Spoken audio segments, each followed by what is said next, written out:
Hey guys, thanks for tuning in to Comic Book Nostalgia. I'm CB Nostalgia and we have a little update on Black Panther Wakanda Forever. Well, as many of you know, later this year we are headed back to Wakanda and we're going to dive into Marvel Studios' Black Panther Wakanda Forever. Now there have been a ton of rumors surrounding this project, but very little in the form of confirmed information. It does seem very likely we are going to face off with Atlantis, along with Namor, but there is another major villain in the film, and it appears now we have our first look. Now earlier today we got some new promo art from Ryan Coogler's upcoming sequel, and this came via RPK News. Now this gives us another look at Okoye and Shuri, but more interestingly it gives us our first look at Attuma. It gives us our first look at the villainous Atlantean Attuma. So let's go ahead and check them out. Here's the latest on Shuri and Okoye. And here is Attuma.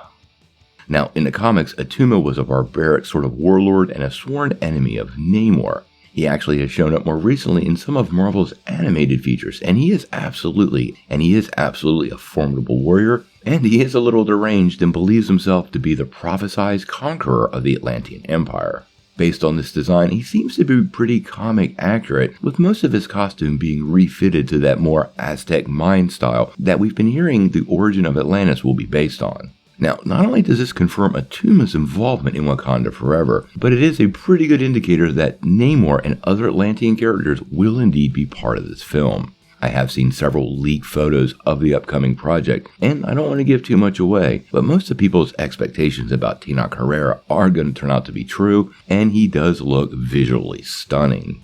As for Shuri and Okoye, well, I have to say, Okoye looks like Okoye. I really don't think changing her costume is something that really needs to be done, and we know she has some future Marvel projects coming up, so that consistency I think is important. As for Shuri, I'm not too sure about this look. It's obviously an updated take on the character, and she's clearly sporting some new duds. Now, there were multiple rumors that Marvel was going to move forward with the sequel without Letitia Wright. If you remember correctly, she came under a ton of fire for espousing some anti-vax views on set, and this led to a ton of speculation that she'd even been fired outright. But clearly, that hasn't happened, and she is going to be a big part of the upcoming movie. Now, as for the film, we still don't have a lot of details about the plot. I think it's pretty safe to assume that the sequel will honor the late Chadwick Boseman, and will deal directly with the legacy of his character. But how exactly Ryan Coogler pulls this all together is still up in the air, and I have to say it is a huge mountain to climb.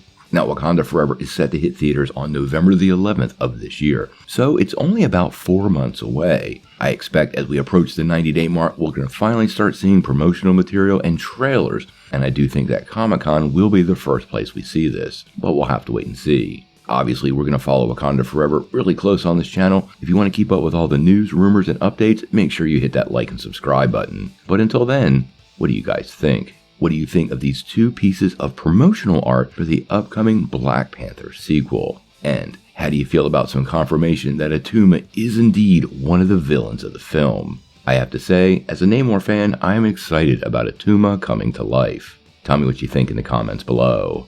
If you like this video, make sure you hit like, click subscribe, and if you don't ring that bell, you're not getting any updates. Peace.